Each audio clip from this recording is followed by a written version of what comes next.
You're listening to User Media. Hello, General Hospital friends. Welcome to my channel. Before starting the video, please go ahead and hit the subscribe button and give this video a like. Michael went home the day after having intoxicated sex with Sasha, forgiven Willow for kissing Drew, and then had an affair with her. You're just as nefarious as Willow and Drew, Michael. A day later, Willow rode Sam like a horse in the Quartermain nursery to help Drew cope with his loss. Where do the children sleep, I wonder? Horrible. Naturally, Michael watched everything on the nanny cam.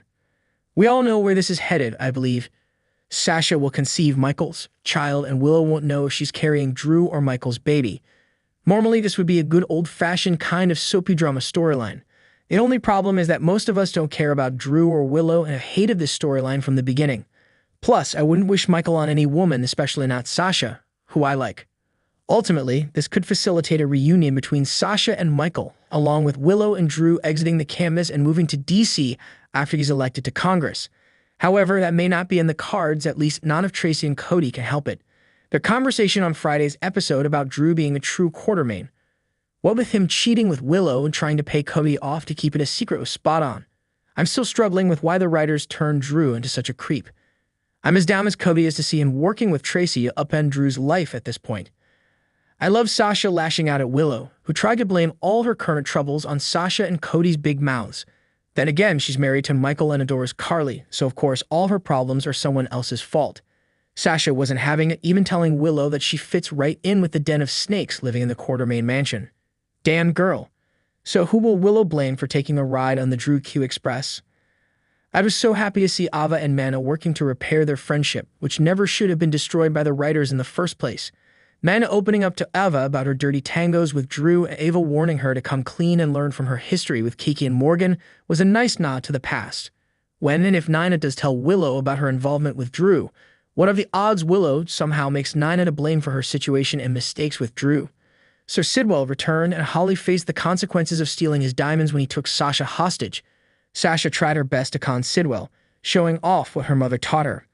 I found Sidwell not buying her offer because, like mother, like daughter, a great line. Probably one Sasha cringed at hearing. Carly turning to Brennan to help get Sasha back wasn't a surprise, but her realizing he actually cared for her and her safety was nice to see. I've said it before, but I really like these two together, as they just click on screen. Then again, Charles Major Brennan oozes chemistry with everyone he acts with. Also, I got a good chuckle when Carly stormed out of his office and Brennan said, "That look was uncalled for, young lady. I'm seeing a supporting actor nom for Majura in the future." Many viewers have not been fans of Anna lately, especially when she plays fast and loose with the law when it suits her but crucifies anyone else who does it. I'm sure many love the interaction between Rick and Anna on Friday when he called her out for looking the other way when it comes to the known criminals she's grown a little too close to lately. You might have found Anna a Debbie Downer this week, constantly harping at Robert about Holly and her likely putting the diamonds above her own daughter. However, Holly proved her wrong, and with Diane about to walk away from Robert, could we be looking at a Robert and Holly reunion? Will the ordeal they just went through finally be enough for her to settle down and give up the con life? After Brennan and Jason rescued Sasha, there was a definite moment between the father and daughter and even Holly and Sasha. However, it appears Jens is still out there, so he'll probably come looking for Holly sooner or later for revenge.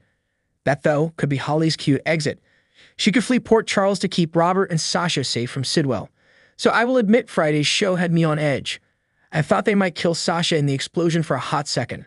Let's face it, killing Sasha is the only awful thing the writers haven't done to her yet. It was another week of characters reacting to Sam's death. Jason being there for Maxie and Spinelli was a great scene. Ginny Francis rocked as Laura comforted a guilt-ridden Rocco, who admitted if someone had to die during the surgeries, he didn't want it to be his mother. Christina and Molly's bickering while Alexis was grieving was, as always, over the top. So it was nice to see Alexis tell her daughters to shut it, and that they needed to be there for one another right now. Brad and Lucas also shared some touching scenes until Carly barged in and ordered Brad to leave her brother alone.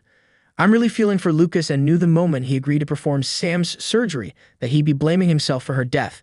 How long until they give us, the audience, some closure as well and reveal what really happened to Sam? After somewhat processing life without Sam, Alexis told Olivia and Dant that she believed Danny and Scout should live with her. She's not wrong, as neither Drew nor Jason are exactly fathers of the year, nor able to provide a stable home. Those kids would most likely be raised by the Quartermain staff, though I wouldn't mind if the kids chose to stay with Dant and the family they had built. Even though Scout is young, she should be asked what she would like, and so should Danny.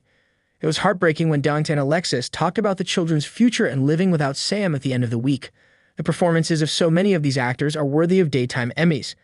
However, I do think that Nancy Lee Grahn and Dominic Zamprogna should take this one. However, even Steve Burton's farewell to Sam was heartbreaking, as Richard noted last week. Well, that's all the thoughts and opinions I have for you this week. As always, join the conversation and leave yours in the comments. Thank you for watching this video.